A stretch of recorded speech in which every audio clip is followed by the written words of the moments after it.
Hey everyone, AFM Bio here. Welcome back to another video where today this is another video on Arena Master Teaches Chess. Today we're going to cover some golden rules of chess, opening principles and opening theory, what you should and should not do, and what you should be looking out for. Okay, first things first, as a beginner, there are three major rules I'll tell you. Control the center. Now what is that? That is e4, e5, d4, d5. This is your golden ticket. These four squares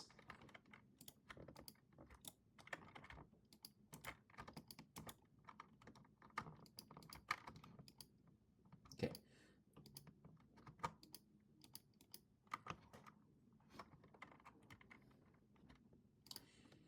These four squares are your golden rule. Okay, these four squares are your golden ticket. All right. Next, so what I mean is if you want to learn an opening, I suggest doing maybe the queen, stick to one, either D or E openings. What I mean is you want to control the center. Your first goal as a beginner is always control these four squares. Even masters do it, I do it, everybody does it. Your main goal is to control the center.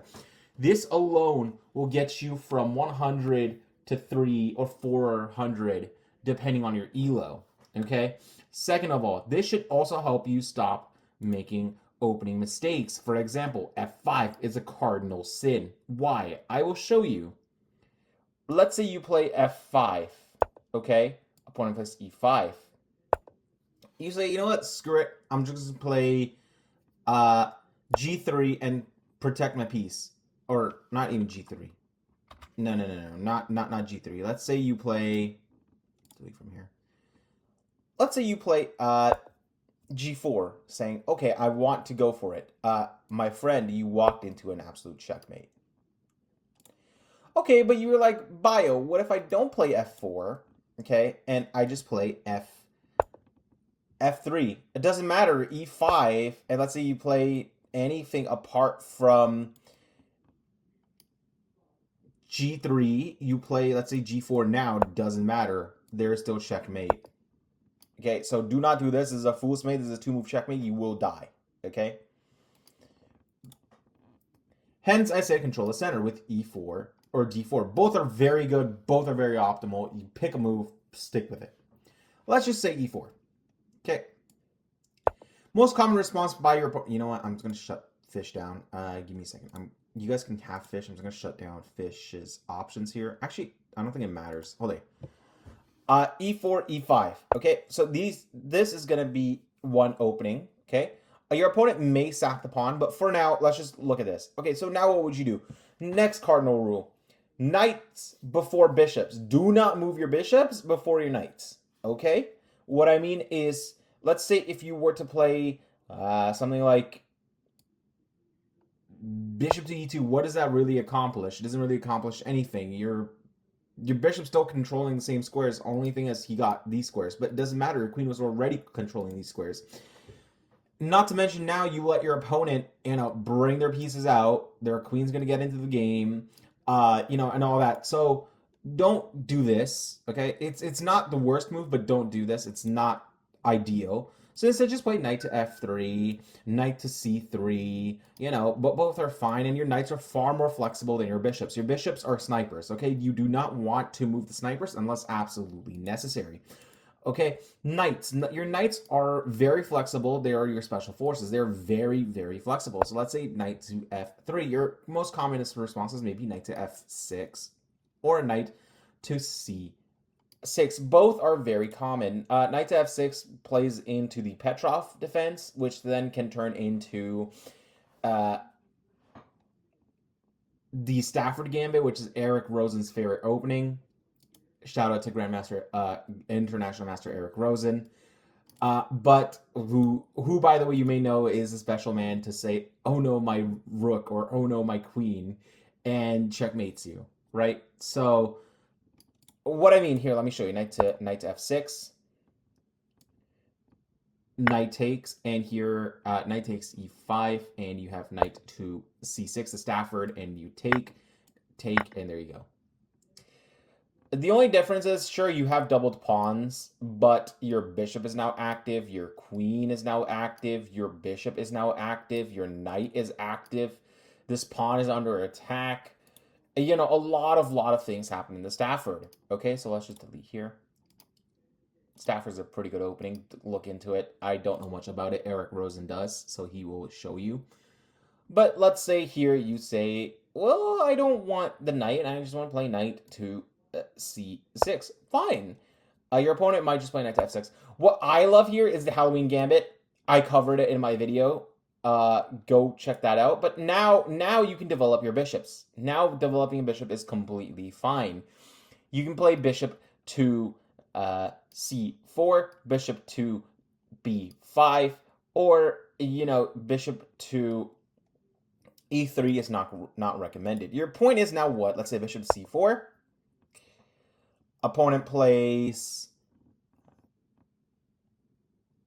bishop to c5. You want to castle, but let's say you play d3. d3 means now you have a diamond pawn structure. Your opponent probably copies. You castle. Remember, castle, castle, castle, castle. Now, what castling is if you haven't moved your rook or your king now has the ability to take 2 steps, and the rook goes to the left or the right. I covered it in my book. Go take a look. Okay, this is castles. So opponent may castle, or they may just play bishop to g4. This is now pinning it. Okay, I'll explain pins later. But let's say you don't want to play e4. You're just like, Bio, I hate this. I don't want to play e4. What do I do? Well, that's fine. You have d4. Now, d4 can run into d4, e5, which is a gambit, which is the England gambit. Take a look at that. I'm not covering it at the moment. d4, d5. Now you have options. So the engine itself loves the queen's gambit. You can play the queens. It's not the end of the world. But what am I doing here? I'm teaching you how to develop all your pieces to play the damn London. I covered it in my video. Okay, so knight to f6 is... knight to f3 is also an option. You can play the Jobava London with the knight to c6. Both are very, very flexible openings. Here, your bishop could get out first, but don't. Okay. Oh, another cardinal sin of chess. Knights on the rim. I think I mentioned it. Now, what the heck is a knight on the rim? So let me show you. This is a knight on the rim. Knights on the rim are dim. Now you're like, why the heck is a knight on the rim dim? Because look, he controls 1, 2, 3 squares. He controls 3 squares, okay?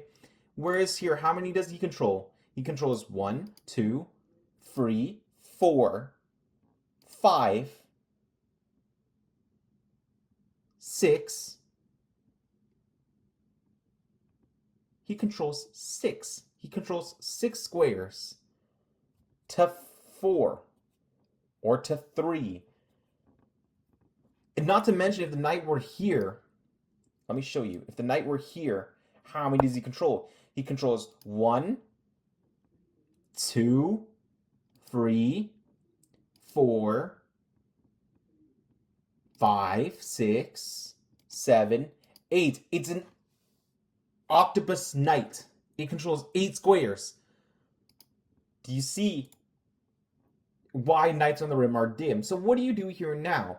Well, you can actually still play c5 like the engine says, or c4 like the engine says, or you can play the London, where your bishop is going to go to c4, okay, f4, and you're going to now play this. Now, what I will show you is a 4-move checkmate real quickly. So e4, e5, be careful. Your opponents may do this.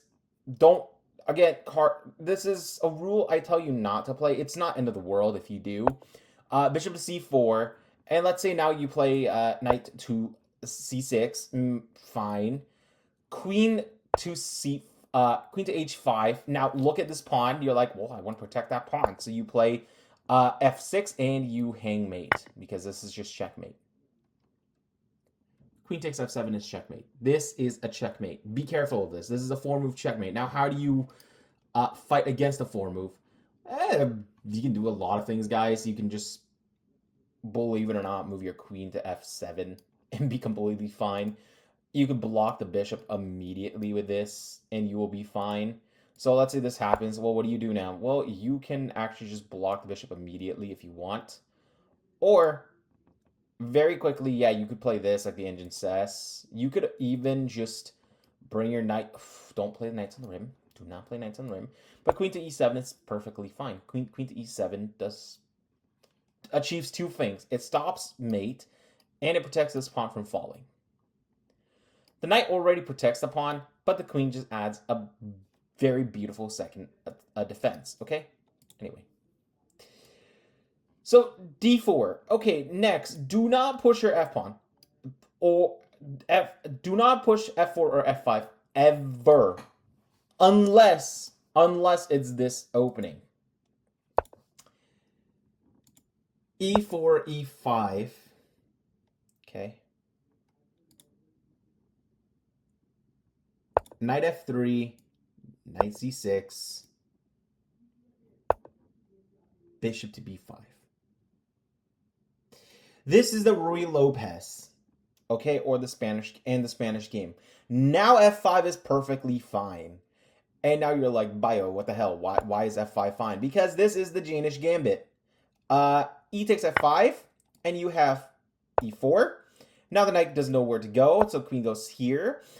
You don't need to do any of that. You can just play, and I quote, okay, because now this is under attack, you're gonna have to defend with a queen. Okay, they take this, you take back, and now no matter what they do, like for example, knight here, it doesn't matter. Bishop takes pawn. Well, bishop will love to take pawn, but you can play queen here, knight back, queen here, or they may do something like this, where now because all this is here, they may play. They may. They may play maybe knight to g5 at some point, but they want to get their piece out, so they may go here. You don't have to do that. You can actually just play knight here. They castle. You can play a lot of openings here, okay? The whole point is now you are playing a game, and this is perfectly fine and very much playable, okay? I play this game a lot. It's the Danish game, but I love the Danish. Okay? Anyway, folks, those are the cardinal rules you need to look out for. Do not play f5 unless absolutely, or f4 unless absolutely demanded. The King's Gambit is the only place you're allowed to do this too. So e4, e5, f4. This is dangerous. This is very, very dangerous, but it's playable. This is the King's Gambit. Go take a look at that. Now d4. Now what's d4? d4 is, notice how all these openings, 9 times out of 10, are, the first rule is to control the center. That's the whole reason. The only time you don't fight for that center, you still fight for that center actually, is with c5, which is the English, and that runs into the vampire gambit. I will show you gambits later. I actually covered the vampire in my book, so go check that out. But the English is the only time you're allowed to play c5, e4, and notice how this is going. The center is always the first priority for all these openings. Okay. Anyway, folks, I hope you guys enjoyed this video. It's a pretty short one. And yeah, knights before bishops, remember that. Knights on the rim are dim. And control the center. These are the 4 major key things you need to do as a beginner. Okay. Anyway, guys, and also once you're out, castle. When you get the opportunity, castle and bring your king to safety. These are the 5 things I will tell you. Okay, so 1, knights before bishop. 2, control the center. Okay, well, 1, control the center. 2, knights before bishops. 3, castle. Whenever you can, try to castle. Okay. And knights on the rim are dim is the 4th thing I will tell you. Don't play knights on the rim, and do not push the king's pawn unless absolutely necessary. These are the 5 key rules you need to know, okay? Anyway, folks, actually, folks, I'll be right back.